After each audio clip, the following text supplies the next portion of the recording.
Hey everyone, today I want to give you a quick overview of one of the most powerful tools in the pro audio workflow, and that is a multiband compressor. I want to cover what it is and what it does, but also give you some ideas on how and when you might want to use it. Before we get started, if you enjoy these videos, you want to support my channel, check out the links in the description. I've got a bunch of sound effects on my website that I'm selling royalty-free for your personal use. I've curated them from my own library so that you can use them in any project you might be working on. I've also got my first course up on Udemy all about building a professional mixing template for all audio work, whether it's as simple as an audiobook all the way up to a major feature film. So check those out, they're in the description. You can also donate if you'd like to. Anything really helps me dedicate more time to this channel, sharing major studio workflows with everyone. Alright, so if you've watched any of my other videos, you're probably familiar with what a compressor is already. If you're not and you want the deep dive, check out the link above.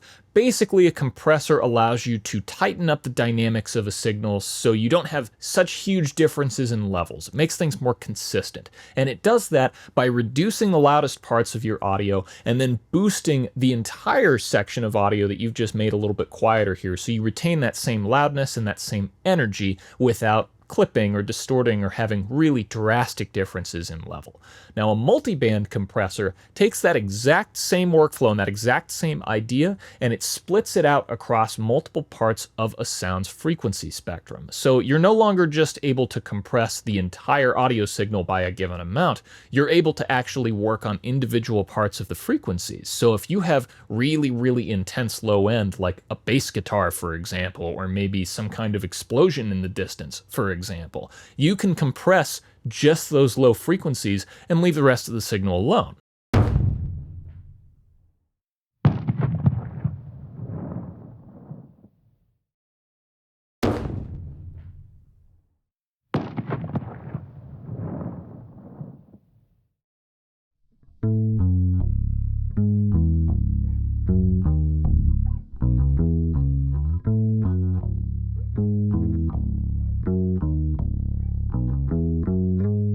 Similarly, if you've got a lot of high frequency information, like a really bright acoustic guitar, or maybe some really harsh, shrill metal impacts or something along those lines, you might want to compress just those top level frequencies so that they're not as harsh and leave everything else alone to kind of maintain the character of the rest of the sound. You can do that with a multiband compressor very easily.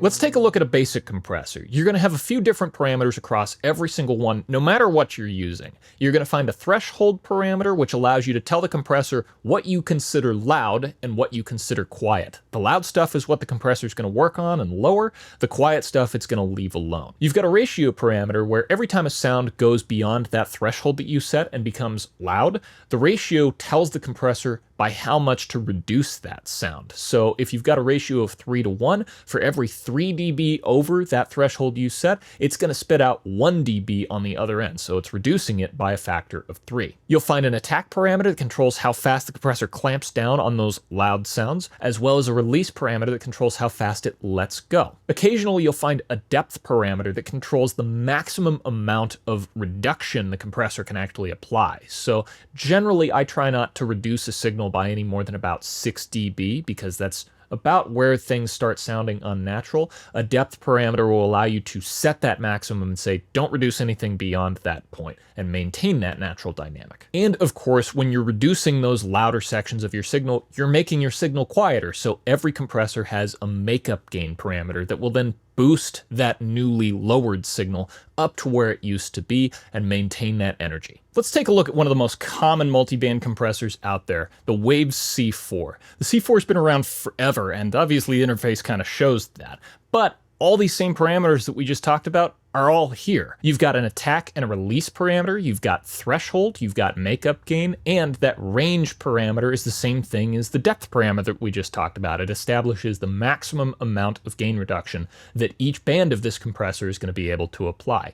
There are a couple of differences with auto release compensation, where you can let the compressor kind of figure it out for itself or dial it all in manually. There's also a way that you can kind of change the character of the compressor, kind of the sonic quality of how it responds to sound, by choosing between opto and electro.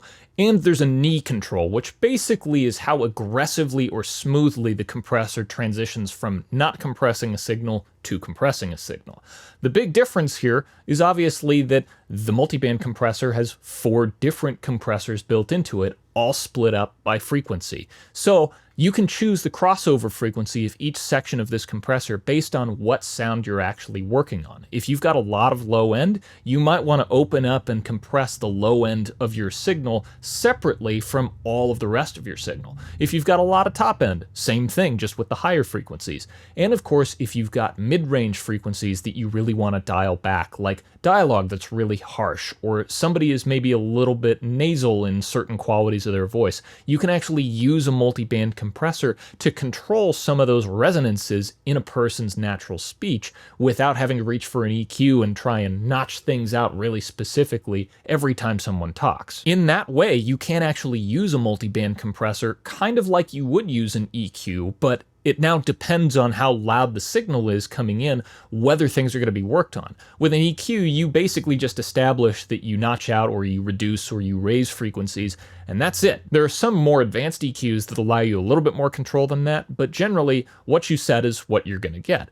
A multiband compressor allows you to dial in on certain frequencies that are only going to jump up sometimes and only work on them when that happens. So they're really powerful in controlling signals that way. Let's look at a more modern one in FabFilter's Pro Multiband. This is all the exact same information presented in a slightly different way that's a little bit prettier to look at, but all the parameters are the same, and you can add or subtract bands as you see fit. So again, if you've got really specific instances like an explosion sound that has only a couple of frequencies that move around a little bit, you want to compress those a little, then you're able to do that very easily. If you've got cymbals that you need to dial back the top end of, but you want to leave the rest alone, and you only want that to happen on occasion when they get really loud, you can set a multiband compressor to only look at high frequencies and leave everything else alone. One of my favorite uses for a multiband compressor is on dialogue, because dialogue is so variable when somebody is moving closer or further away from a mic, they're turning their head, they're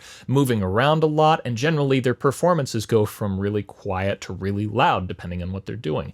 This works in both film and audiobooks and podcasting and voiceover, as well as music recording. Putting a multiband compressor on a vocal or a dialogue chain allows you to get a lot more granular control over that dialogue. And again, it's going to be highly variable, so you can set that multiband compressor to only focus in on, say, muddy frequencies that only happen every now and then, somewhere in the range of 200 to 500 hertz, or really low-end frequencies if you're working with somebody who has a very deep voice. You can dial in a compression setting that's only going to work on that and control that low end so it's not overwhelming. Similarly, you can even use a multiband compressor to de-ess a signal by setting a band really, really tightly on sibilant frequencies and dialing them really far back whenever they occur, and that allows you to leave the rest of the spectrum totally alone. Also, multiband compressors generally aren't very resource intensive, so you can put them on any number of tracks that you want, whether you want them on every single unit track of all your dialogue, all your sound effects, or if you just want them on chain tracks where every piece of dialogue is bussed to one single submaster. Well, just put a multiband compressor on it, and it's just going to tighten up your levels a little bit more, make things a little bit more consistent, and again, sound more smooth. Now, finding a place for multiband compression in your workflow is going to take some experimentation, and you're always going to have to use your own ears, of course, but knowing that you have access to the tool and being able to use it is going to open up a lot more possibilities for getting that much better sound quality more quickly and more effectively. So I hope you enjoyed the video and the basic walkthrough. If you did, don't forget to hit like, hit subscribe, ask any questions in the comments below. I'm over on Instagram at AXK, so come follow me over there, and as always, thanks for watching.